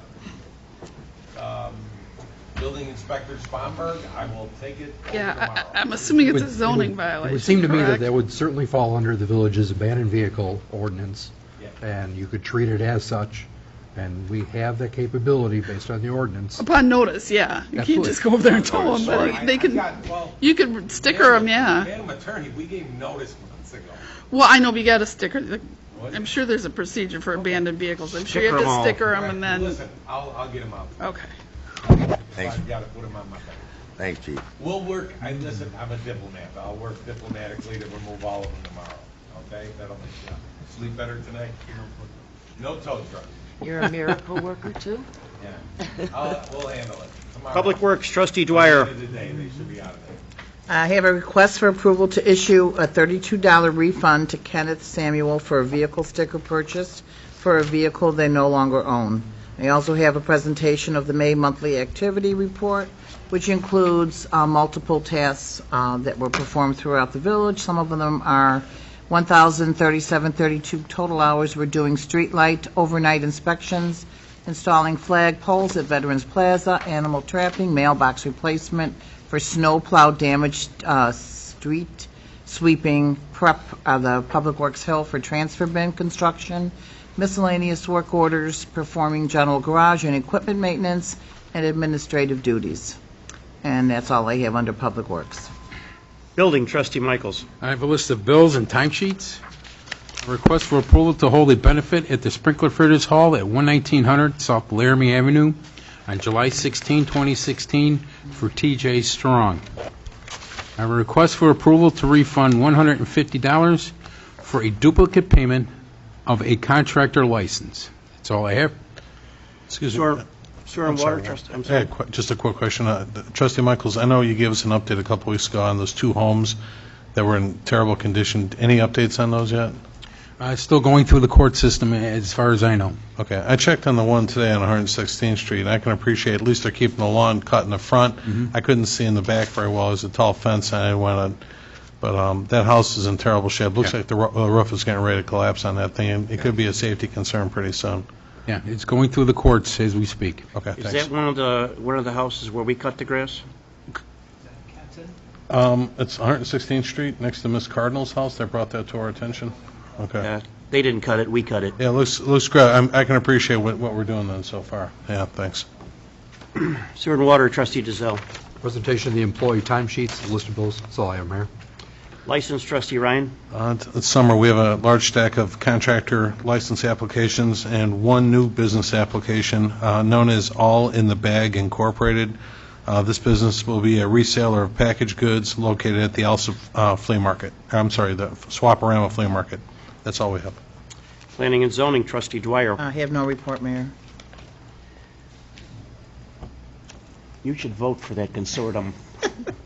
If it helps anything, it's going to help planning and zoning. We have extreme amount of difficulty printing our own maps. It's a nightmare. I think that's probably a good And idea. this would make it all work so well. All right. I'm just saying, Have to increase IT's budget to get a plotter. whatever works. Special committee reports, village properties, trustee Michaels. I have a list of bills and an update on the ADA toilet projects for both Heritage 1 and Heritage 2. I have a letter from Roger Early. I would like to update the mayor and the board on the progress being made with the ADA toilet projects for both Heritage 1 and Heritage 2. I have met with A. Lugan contractors to develop a timeline and plan of action for starting the project. They will begin 60 toilets next week and another 60 the following week, and the majority of what is left is approximately 3 weeks. Once trustee plumbing feels that they have enough material, they can mobilize to start the project and not be forced to stop due to lack of material, and they will have started at Heritage 1. If you have any questions or concerns, please contact Roger. Also, I want to give the board another update. It's not on the agenda, but we had a problem at Heritage 1 with the elevators being out, right? And with the senior project, it's not good. But I worked with the mayor on this. The mayor did an excellent job of stepping in and getting the electric company to step up and take care of the problem. And as far as I know, Roger, they're back up and running as we speak. Yes, they are. Okay. Thank you. Thank you, Mayor. That's all I have. I'd like to thank all the citizens and their relatives who sent me nasty grams to remind me that the elevators weren't working. Ordinance and legislation, trustee Giselle. I'm going to look forward to creating a committee to go over some of the ordinance legislation that had been already discussed and provided by the attorney. But, Madam Attorney, there's still many outstandings that... Just one, like I think. Okay, I'll take a look at the list, but I'll find out a time and we'll schedule that. That's all I have, Mayor. IT, trustee Ryan. No report this evening. Boat launch, trustee Ryan. I had a hot weekend, and I'd just like to thank both the attendants out there, Jim Hardy and Vic Volpe. Thank you very much for sticking it out and working in a very hot situation. We have no air conditioning at the boat launch, but the attendants' help is much appreciated. Thanks, guys. Are there any presentations, petitions, or communications which we have not covered under ordinary business? Trustees, are there any items you wish to remove from the consent agenda? I'd like to, letter A, please. A? Yes, A is an apple. Not again. You went G. No, something different, yeah. They changed it. Well, at least we could go back to the tape. Any others? Letter E also. Letter E? Yes. And letter J, which we talked about earlier. And letter J, it's already. And And then G. letter Tabled. G. Well, and G And- is right. Yeah. G isn't good. Okay, well, that should have been on the consent agenda anyway. Okay. I need a motion to establish the consent agenda. So moved? Second. Madam Clerk, I have a motion and a second. Please call the roll. Okay. Fill in.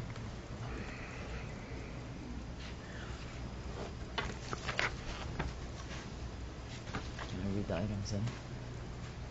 Oh, yeah, please add the remaining information. A has been removed from the consent agenda.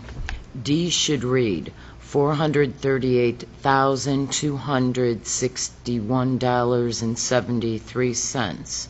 E has been removed from the consent agenda. G is an item that should not have been on the consent agenda. It's the mayor's appointment. H will now be Resolution number 2016-6-R-3.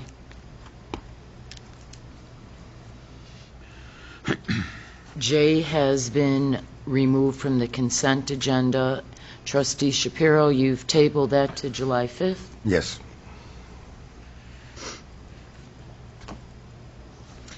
And roll call number 1 to approve, to establish, Trustee Shapiro. Yes. Trustee Dizelle. Yes. Trustee Ryan. Yes. Trustee Michaels. Yes. Trustee Dwyer. Yes. Motion carries to establish. Returning to the items, I'm sorry. Motion to approve the consent agenda as presented. So moved. Second. Motion to a second. Madam Clerk, please call the roll. Second was made by Trustee Dizelle. Roll call number 2. Trustee Shapiro. Yes. Trustee Dizelle. Yes. Trustee Ryan. Yes. Trustee Michaels. Yes. Trustee Dwyer. Yes. Motion carries to approve the consent agenda as presented. Returning to items removed, item A, approval of the minutes of June 6, 2016 board meeting. I'd like to just amend line 113, Madam Clerk.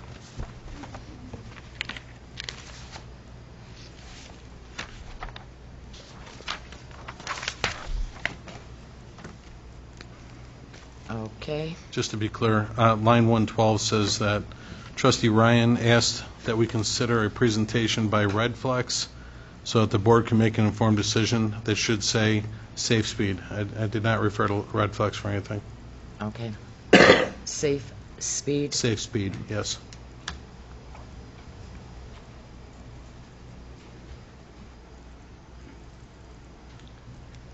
So I would make the motion to approve the minutes of the June 6, 2016 board meeting with the language corrected as shown.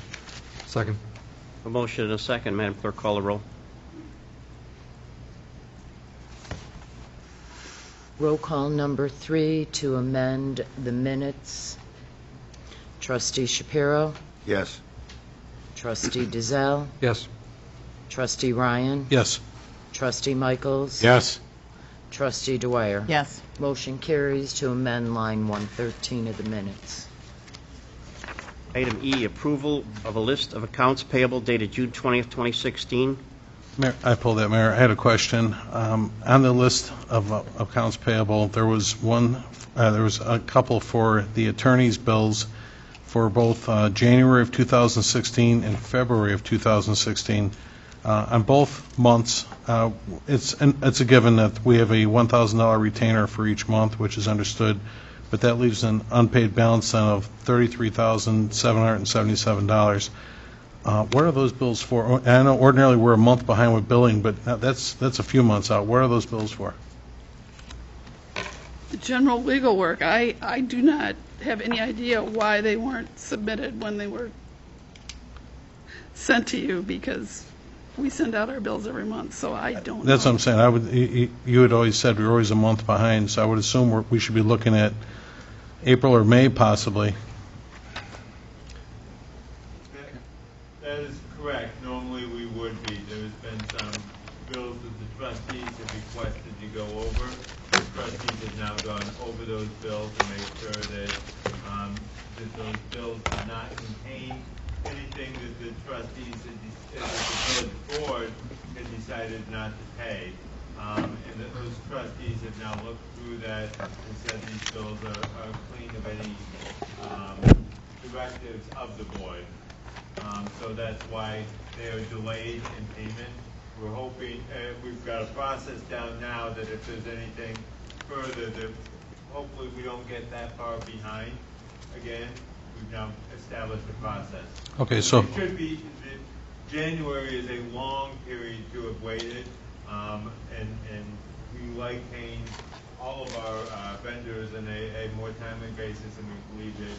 Of course. We have a process now that will allow for that to happen. So if I defer back to the finance chair and the committee, are both okay with this? Yes, we're both okay with it. Trustee Dwyer and myself went over multiple bills just to make sure that we were paying what we were supposed to be paying for and not for something else. Very good. So, then I'll make a motion then to approve a list of accounts payable dated June 20th, 2016, and I'm not sure of the total, Madam Clerk. What was the total on that again? June 10th. Do you want the total amount? Sure. $438,261.73. I'm sorry, that was payroll. Is it June 6th or Yes. June 20th? Accounts payable is 500. 552-81107. We can, like, melody? Do we need to get banjos out here? So that would be my motion. second. A motion and a second. Madam Clerk, call the roll.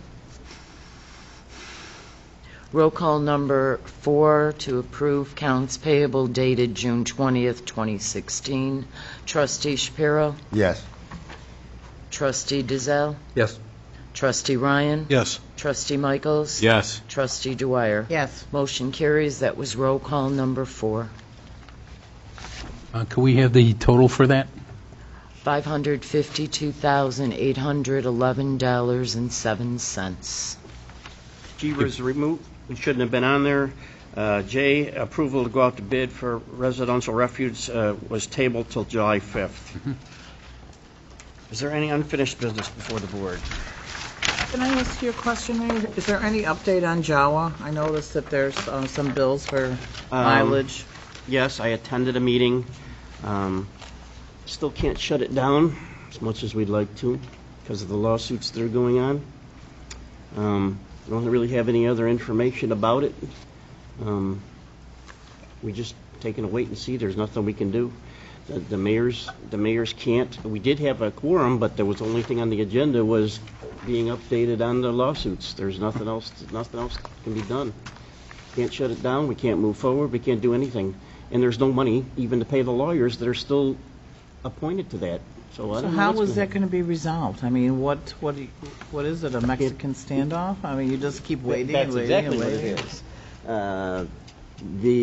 The engineering firm that I don't even want to mention their name in public sued us for an outrageous amount of money, and mostly because we already sued them, and then it's just a standoff at this point. We have to wait and see what's going to happen. What's the judge going to do? So it is what it is. However, there's a new Jawa out there, and it involves a whole bunch of different towns, and they are highly successful so far. It looks like that one's actually going to fly. So it doesn't contain any of the towns that backed out of this one, that's for sure. Update, something earlier. Cars over at 119th and Cicero, I'm on it already. And I'm hearing that the property owner has already been issued an MV citation.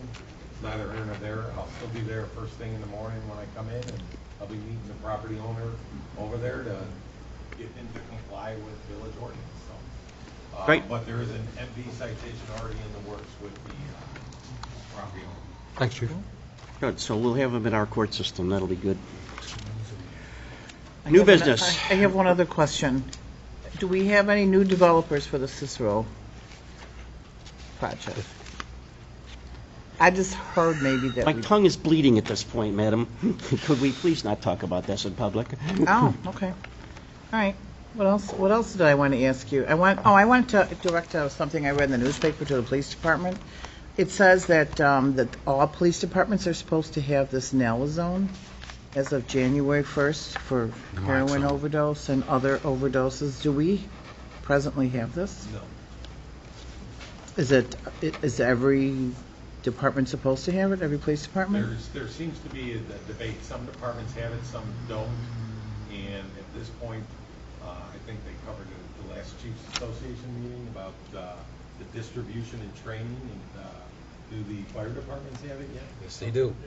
It says reported that effective January 1st, 2016, the state of Illinois passed a bill requiring all police departments in Illinois to carry naloxone. I don't know if I'm saying it right. Well, did the governor sign it yet? And some of these police departments actually got grants that were given to them the next day, but There seems to be a training issue with it, so what they're trying to do is hammer that out, but we are not the only free training. They also have the free training here. So maybe you want. I'll give department that does not have it as of yet. I actually read in the newspaper the other day, there's actually one officer that already has 6 saves. He has saved 6 lives already, one officer. Well, as we all know, there's a big epidemic of heroin overdoses and heroin. Keep in mind that we're just at the same time as PDUs, and a lot of times you get there at the same time, so it really has not that much of a benefit to it at this point, having them have it. Well, if it's something that was passed by the state of Illinois, then we should have it. And if you save one life, it's still worth it. I agree with you, but I think the main reason was they wanted the state police on the interstates, statewide, to have that ability. Here in town, we've got a 4-minute response time to anywhere in town, so, and they carry the Narcan, and so. There is a hang-up. If we can't save them, nobody can. Administratively, we've spoken of it already, and it seems like there's a hang-up in the South Suburban area. So we're just trying to iron that out and get it. Yeah, there's also becoming a supply issue. What's that? There's becoming a supply issue. 2 issues, it's a supply issue. That's pretty sad, but that's true. You're going to have to exchange that because there's a shelf life on it. So some more logistical parts, that's great, the state can pass it all they want, but there's a lot of logistics that they don't take into account for that. A lot of it, you know, it's great for rural areas, it's more beneficial to them than us, especially Chicago Lane area, because it's such a quick response between both police and fire crews, possible overdoses. Well, on a happier note, I also wanted to bring up the concert in the park. I don't know if anybody attended it, but I did, and it was really, really nice. We have, at our golf course, I always forget it's, what is it? Fountain Hills. Fountain Hills, and the Park District did an excellent job, and they hired a new chef, not a cook, but a chef, and he was out there barbecuing hamburgers and hot dogs and brats and all that. It was really, really nice. So I think they're going to have like 4 of them, and I don't have the dates with me, but I just wanted to say what a great job they did and how nice they remodeled the whole inside of the golf club. It looks really, really nice. So. And their fireworks display was amazing. Thanks, Right. Joe. This year. Well done, Joe. Thanks, You might Joe. have noticed that, And in fact, you were mentioned, you and your wife, that you were missed. You were out of town for that first concert. Yeah. you might have noticed that we put an extra bulletin board up in the hallway for the Park District, so those dates are probably up there. Oh, good, Just- good, yeah. If they're not, they will be. Mhm. Under new business, we have representatives from Safe Speed to make a presentation to the village board regarding red light cameras and Safe Speed's request to provide service to the village of Alsip as the current provider's contract expired 6/1/16.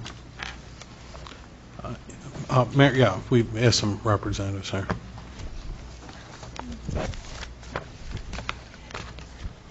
Please come forward and state your name for the record. If you have a business card, please give it to Madam Clerk. Hopefully select a mic that works. Right here, folks. Yeah, just the one that says Whatever public. you'd like. The one that says public right there. Hello.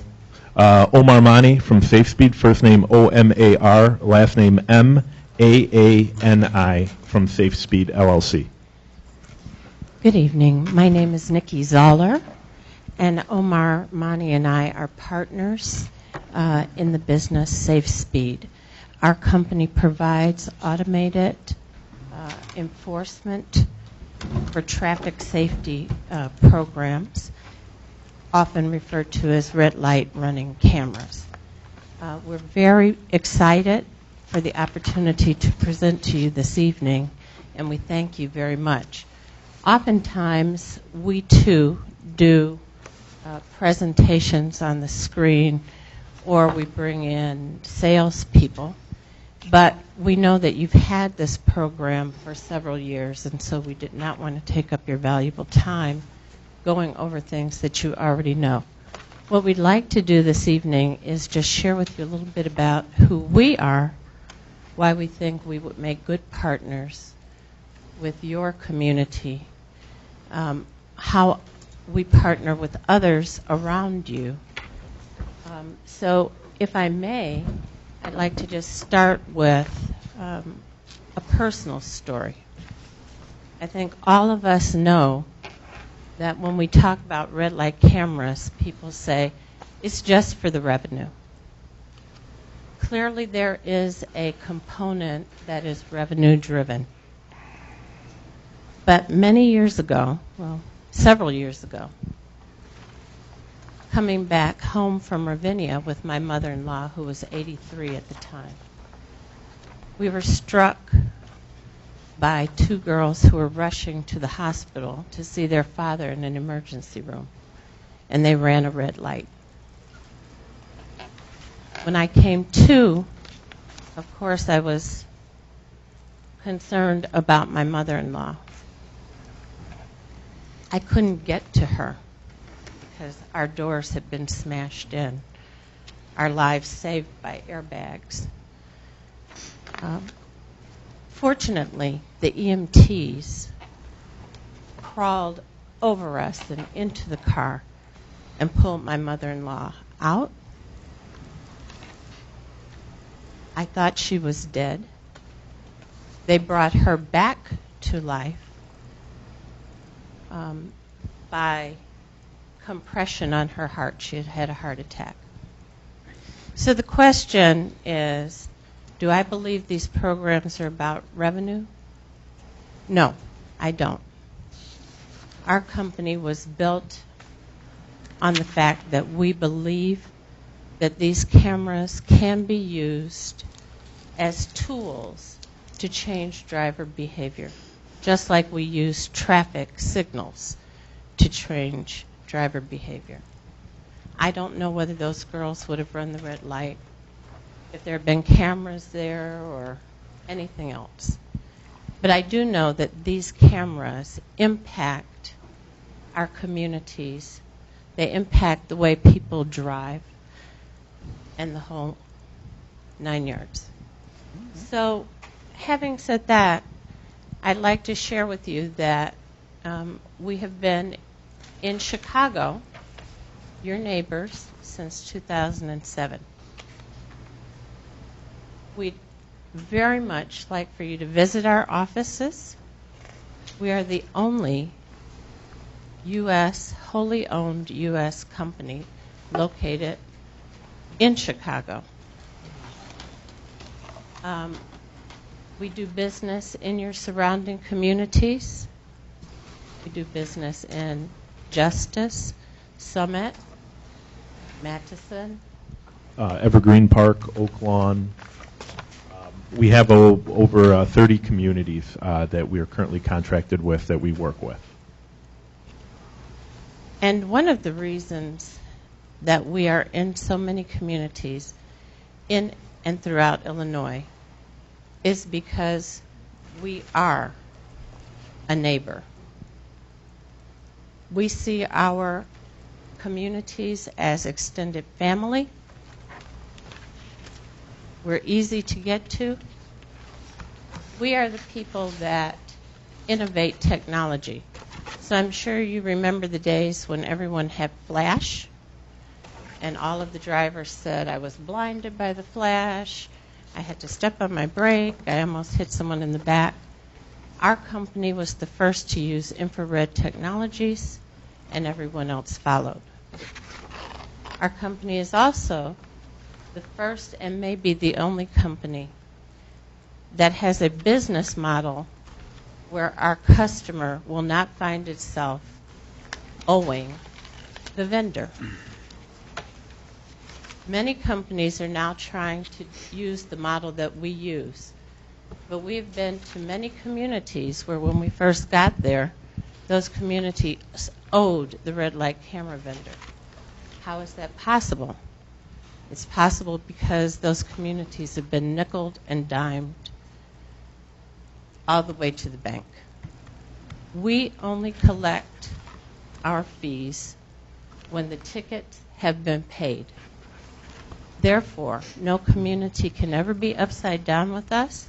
We can never make more money than those communities that we serve. We feel very strongly about partnership. We feel very strongly about doing as the community would have us to do to provide these services. And we believe in these programs. Omar, is there anything that you'd like to say? No, I think you summed it up with everything that we provide. We'd be happy to answer any questions. I will just add one thing I should say. One of the things that we're very transparent company. We're very open with everything. All of our municipalities are our partners. And as Ms. Zoller stated, because we're based here in Illinois and our office is in Chicago, we would certainly love to extend the invitation for anybody to come out to see our company, see the process. All of our equipment is built here in the USA. We're not a foreign-held subsidiary, and all of the money, all the revenue stays right here in the state of Illinois and in Cook County. Thank you. Question, did you put the camera up at 111th and Cicero? Yes, in Oakland. Are you currently putting the camera up at Route 83 in Cicero? Yes. Palos Heights. Any questions? Thank you very much. Thank you. No, I'm just going to say I like the literature that you handed out to us too, and that's the comment I had made last week. Quite a few local communities are using your service right now. Berwyn, Burbank, Chicago Heights, Country Club Hills, Crestwood, Dalton, Hometown, Justice, as you said, Evergreen Park, Matson, and Oak Lawn, Palos Heights, and Tinley Park, as a matter of fact. So it's a lot of our local neighbors and so forth, so I can appreciate some of the interest you've had with the local communities around here then, too. Thank you. And we would love to partner with you as well. Thank you. Thank you. Thank you. At this point, trustee, you have a closed session. You want to read your requirement? Sure. Yes. I'm trying to do this stuff on the fly. Because I first hear these things at the meeting, I'm not really having an opportunity to prepare. But to answer your question, first training in the area for a train-the-trainer was this Friday. And I do have 2 people going to the train-the-trainer at this Friday's training. So once they are trained, they're going to have to come back and train our. Thank you. So Thank you. it's just a matter of purchasing our. You keep very busy at these meetings, don't you? Oh, I'm glad I have texting ability. Because I got to be on the move at all times. Yeah, we'll keep an eye on you. Trustee Giselle? Request a executive session to discuss the appointment, employment, compensation, discipline, performance, or dismissal of a specific employees of the public body or legal counsel for the public body, including hearing testimony on a complaint lodged against an employee of the public body or against legal counsel for the public body to determine its validity pursuant to 5 ILCS 120/2C1. Second. A motion and a second. Madam Clerk, call the roll. Roll call number 5 to go into executive session. Trustee Shapiro. Yes. Trustee Giselle. Yes. Trustee Ryan. Yes. Trustee Michaels. Yes. Trustee Dwyer. Yes. Motion carries to go into executive session. Ladies and gentlemen, we will be coming back in here to adjourn. I don't believe anything else will be voted on this evening. You're welcome to stick around if you'd like, but I wouldn't recommend it. Trustees, 10 minutes across. What's that? Entertain a motion to come back from executive session. So moved. Second. All in favor? Aye. Entertain a motion to adjourn. So moved. Second. All in favor? Aye. Thank you all. Ta-da.